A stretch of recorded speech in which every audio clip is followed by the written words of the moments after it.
Hello' everyone, good morning. মোৰ অন্য এটা ভিডিঅ'লৈ আপোনালোকক স্বাগতম জনাইছোঁ। আজি হৈছে হোলী আৰু আমাৰ ইয়াতে হোলীৰ দিনাখনে ভগৱত ঘূৰোৱা হয়। যিহেতু সৰু ল'ৰা দুজনে ভগৱতখন মূৰত লৈ আহে আৰু তেওঁলোকক বিভিন্ন নিয়ম কৰা হয়, যেনে ভৰি ধুৱাই দিয়া হয়, চাউল ছটিয়াই দিয়া হয়, এইবিলাক কৰা হয় আৰু মই এইবোৰৰ কাৰণে যা যোগাৰ কৰি আছিলোঁ। চাওকচোন আমাৰ ইয়াতেও কেনেকৈ হোলী উদযাপন কৰা হয়।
ভগৱত ঘূৰাই যোৱাৰ পিছত মই আহিলোঁ দুপৰীয়াৰ ভাতসাঁজ বনাবৰ বাবে। দুপৰীয়াৰ ভাতত মই বনাব লৈছোঁ চজিনা সৰিয়হৰ সৈতে।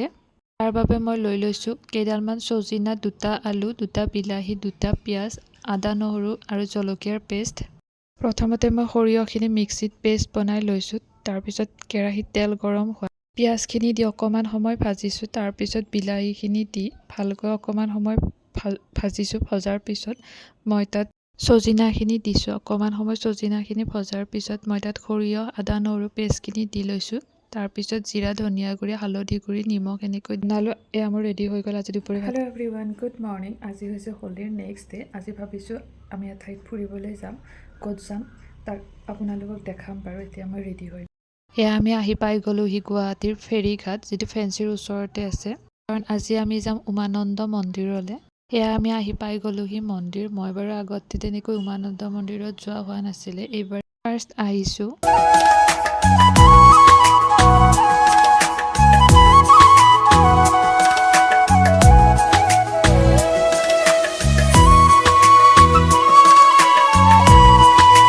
আমি বাহিৰতে চাকি ধূপ জ্বলাইছিলোঁ। সেইদিনাখনে বহুত বেছি ভিৰ আছিলে, সেইবাবে বহুত দীঘল লাইন আছিলে। আমি এনেকৈ লাইনতে ৰখিব লগা হৈছিলে বহুত সময়। এনেকৈ মন্দিৰৰ ভিতৰ ভাগত সেৱা কৰি আমি মন্দিৰৰ চাৰিওফালে এপাক ঘূৰিলোঁ। মন্দিৰটো বহুত বেছি চাফ চিকুণ কৰি ৰাখিছিলে আৰু মন্দিৰৰ ব্ৰহ্মপুত্ৰ নদীখন বৰ ধুনীয়াকৈ দেখা পোৱা গৈছিলে। অকণমান মোকো দেখাই দিলোঁ।